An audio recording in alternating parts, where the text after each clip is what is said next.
I know I'm probably just being so dramatic and annoying, but this is my first job, like my first 9-to-5 job after college, and I'm in person, and I'm commuting in the city, and it takes me fucking forever to get there. There's no way I'm gonna be able to afford living in the city right now, so that's off the table. Like, fucking duh! If I was able to walk to work, and it'd be fine, but I'm not. As much as I wish I could tell you I'm moving to LA to become a full-time influencer, I still have to work a 9:30 to 5:30. Born to slay, forced to work, like... I just said I was going to miss the train because I don't have to do a long-ass commute anymore on that train because I'm moving closer. So that's a positive. I'm going to have more time for my life, which is the entire... I'm not even going to get into it. I have so much to say on this topic, too. I just need to get my head straight and then make another video about it. A few moments later. As everyone now knows, I got laid off from my very first post-grad job in New York City. I've been working for 3 months, so I'm going to tell you a little bit more about why I'm even in the city, what my college experience was, like how I got here, pretty much my lore, okay? So tune in. Alright guys, so we gotta revisit a story that I had made a video about a long time ago, maybe like a month ago or 2 months ago, involving a Gen Z woman on TikTok who thought it was a good idea to go on the internet and broadcast to her hundreds of thousands of followers that she does not like to work, okay? She does not like to work a 9-to-5. In fact, she broke down in tears over the fact that she has to be an adult, okay? She has to do what feminists told women would make them happy, right? Which is to work for the man, right? Work a 9-to-5, be a boss girl, right? Work your way up the corporate ladder, okay? Democrats say go to college, get a degree, put yourself in student loan debt. And now, again, she's complaining about all these things and having, you know, responsibilities, you know, things that they signed up for, right? Women fought for the right to basically drive themselves insane, right? For them to be miserable because a lot of them want to be like men. But anyways, that's not what the subject of this video is about.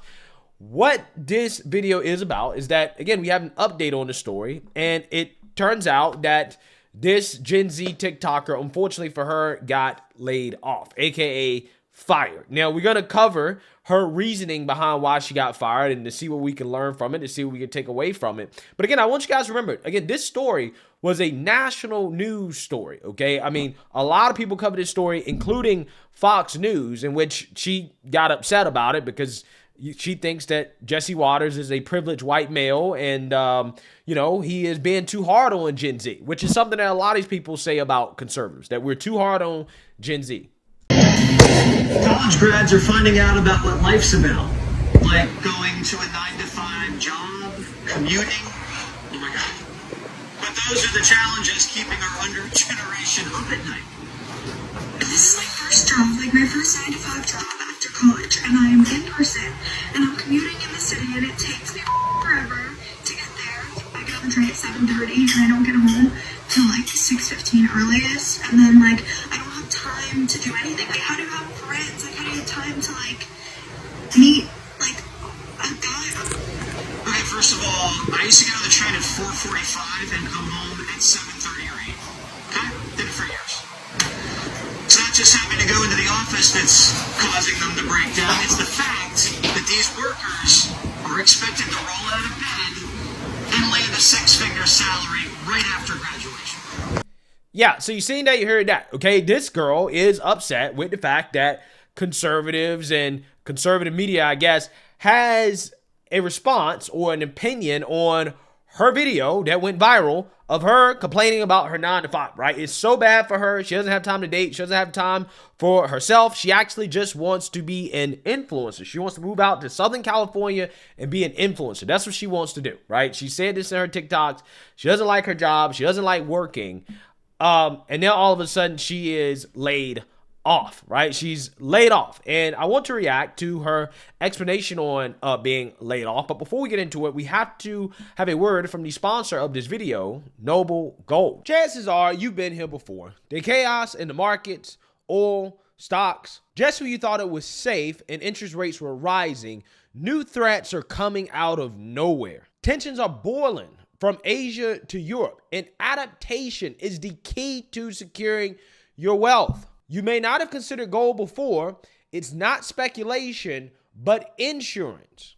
And right now, you need some insurance. Noble Gold Investments has been protecting investors from disaster for years with precious metals. So if you're worried, it might be time to take a fresh look at gold and silver. Gold is a proven shield for your portfolio and a volatility balance against uncertainty. If it helps, Noble Gold Investments is offering a free 5-ounce America the Beautiful coin with its new IRAs this month. If you open your Noble Gold Investments IRA or roll over your 401k, you can claim your coin today. Remember, crisis brews, portfolios waver, and gold insulates. Secure yourself against threats today. Go to noblegoldinvestments.com. That is noblegoldinvestments.com, the only gold company I trust. And just remember, there's a risk with every investment, and there's no guarantee of any kind.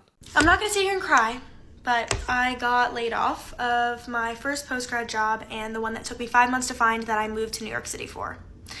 Basically, it's not my fault before we start. I worked for a startup and they didn't have the workload or the bandwidth that they needed to train me and to give me work to do. Like I wasn't doing anything that I was hired to do, and I was really wanting to learn. So I was thinking in my head that I wanted a job with more responsibilities anyways, but come January 2nd, I need a new job and I don't have one. I even told most of my friends, if I post this, it's because I actually thought it through.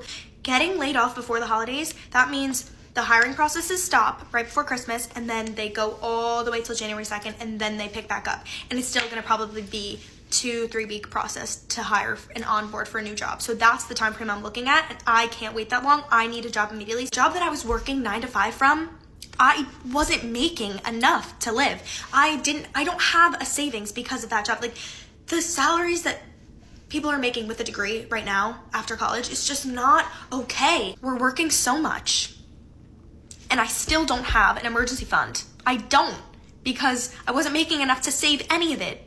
Everything was going towards living and expenses and commuting and everything else. And to go through the whole entire hiring process again is going to actually kill me. It's so defeating. It's so disappointing. And it makes you feel like you're not good enough. And I know that I am. I know that I'm a hard worker. And my boss literally said that I'm one of the smartest people he's ever had work under him. And he knows that I'm going to land on my feet and he'll give me a great referral to anybody. So don't start. Right.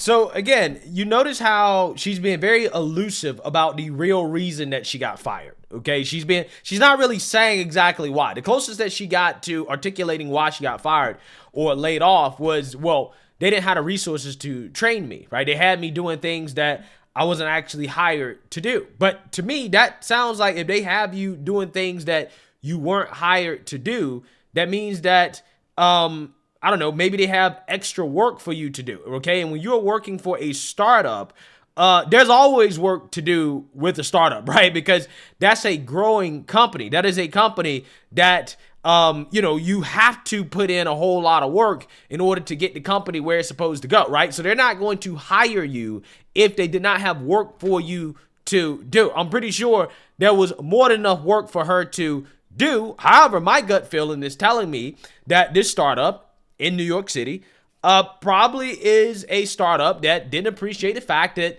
this woman went on social media and complaining about her job and how she doesn't have time to do anything in her own personal life, which again doesn't really make sense, because if her job didn't have enough things for her to do and she was, I guess, doing things that she wasn't hired to do because she didn't have enough to do, I don't understand why would she be complaining so much about the 9 to 5 in the first place. Seems like a pretty easy job to me if you don't have much to do. My gut feeling is that what happened is that her company caught wind of what happened in regards to her post to her TikTok, boohoo, whining and complaining about her job, and they decided to fire her, right? They decided to lay her off. Now, of course, they weren't going to do it immediately because of the fact that this was a national news story and that it was going viral, and they probably didn't want to add to what already was a stressful life for this young woman, given the fact that she was boohoo, whining, and crying over how stressful the job was, right? So they waited a month, right? They waited a month, and then they fired her. And then they gave her some BS excuse for why they let her go. Or she knows the real reason why she was let go. She's just not going to actually say it. But again, I personally believe that it was because she went online and she posted these TikToks complaining about her job, right? Working 9 to 5, having to work a job instead of being appreciative of the fact that you have a job. Okay, especially considering how if you're actually working at a startup, which I have worked at a startup before. In fact, I've worked at startups in New York City in Grand Central Tech, okay, which at the time at least I was working there was a startup incubator, right? So I worked in that space with a bunch of Harvard grads and Ivy League people who have, venture-backed companies, all right? So I understand, the environment, which is why I think what she's saying is it just doesn't make sense. It doesn't add up because in that type of environment, again, there's always something to do, okay? And you will have to be flexible because a variety of skills are required in startup. Furthermore, this is the same individual who complained about having such a hard time finding a job after college. Now, her initial plan was to be with her boyfriend and to move in together. And I think that she wants to go the trad wife route, which, this is why I feel bad for her. Okay. More so than anything, this video really is intended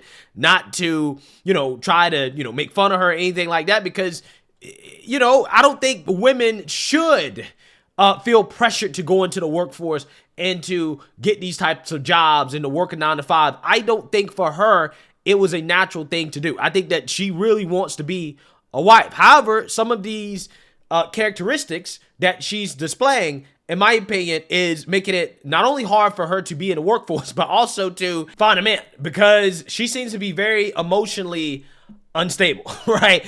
And I don't think that her social media posts are helping her out when it comes to employment, again, or finding a man, right? If you really want a man, you might not want to show the man that you're trying to find that you are an emotionally unstable person, right? Most men are going to run far away from that, right? So I'm just saying, I think that a lot of her issues comes from the fact that, again, her social media post has brought negative attention to the company that she was working for. Again, it went viral. It was a national news story.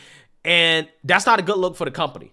Okay, you're making the company seem like a bad company, especially in the liberal progressive environment that we are, where they think that companies who don't pay their workers enough to be 100% happy, right? Like this woman clearly was not 100% happy. They demonize those type of companies, right? So again, this company is getting negative attention, negative press from her complaining online about not being paid enough and being miserable working at her job. And this is why they got rid of her. And it's just sad that she can't put 2 and 2 together as to the fact that, hey, it is your fault that you got fired, because I guarantee you, had that video not went viral, had she not been on social media complaining about her job, she would still be employed. I have a degree. I've done everything I'm supposed to do. I had 2 internships. I built a portfolio. I worked freelance out of school because... Which is interesting because in the follow-up video to this of her explaining her situation and how she got in her situation, she claims that she spent most of her time nannying, okay, in college, right? So she was working during college, nannying, okay? She didn't say that she was doing all this other stuff, but regardless, she had issues finding a job, and she really wanted a job really bad until she got a job, and then she realized that she don't want a job. As I was building my portfolio, taking the time, did things for free. I have done everything I possibly could have, and it's still not enough. Putting yourself in debt to go to college, and you still can't find a job that pays enough for you to live and have a balance with life too. See, again, this is the type of stuff she's posted online before she got fired. Do you think any employer that sees this is gonna be happy about the fact that you are online complaining of not being paid enough at your job, right? I don't think any employer that sees that is gonna be happy. I don't think they're gonna tolerate that. I'm just hoping that this is just a transition period. So come on, welcome to me trying to find another job, and maybe I'll nanny, maybe I'll serve until I find another full-time position that's in marketing. That's something that I want to do. If you know any marketing positions hiring, any social media digital marketing hiring, let me know. But I just wanted to be completely transparent because that's just what I do. And if you want to listen, there you go. Sometimes there's a such thing as being too transparent, right? You're being too transparent to the point where, again, you bought negative press to your company. They fired you probably because of that, right? In my opinion, that's what I think. But hey, you wanted to be a social media influencer. You want to move out to Southern California to be an influencer on social media. Clearly, that is super important. why don't you do that, right? I don't understand. You have hundreds of thousands of followers on TikTok. If you got the juice like that, move out to California and be an influencer. This is what you wanted. Okay, the company, the job that you work for simply was giving you exactly what you begged for, what you wanted on social media, which is not to have a 9-to-5 job, and you wanted to be an influencer. Now you have everything you need to do that. I'm not sure exactly what there is to complain about, what there is to be upset about. This is what this person begged for, and lo and behold, this is what she got. Again, fascinating stuff. Gen Z, right? If you're a young person, don't follow these people, right? These are not people that are setting good examples. This is exactly what you don't do if you want to keep a job and you want to move up in the corporate world. The exact opposite of this. The worst thing you can do is boohoo, whine, and cry on social media about your job. There's been numerous stories I've covered in which you have these people who tend to lean left going on social media, boohoo, whining, and complaining about having to work to do the basic things that everybody else has to do to survive. And then they end up losing their jobs, right? Or they post something about their jobs that they weren't supposed to post about their jobs, or some private information, and they lose their job. Again, this is not abnormal, right? It's just some people don't have enough common sense to understand the consequences of their actions, because we're told in today's society that women, especially women, shouldn't be held accountable, and they don't have to face any responsibility or accountability for their actions. So, hey, let me know what you guys think. Make sure you like, comment, and subscribe. Most importantly, share a Black conservative perspective. Peace.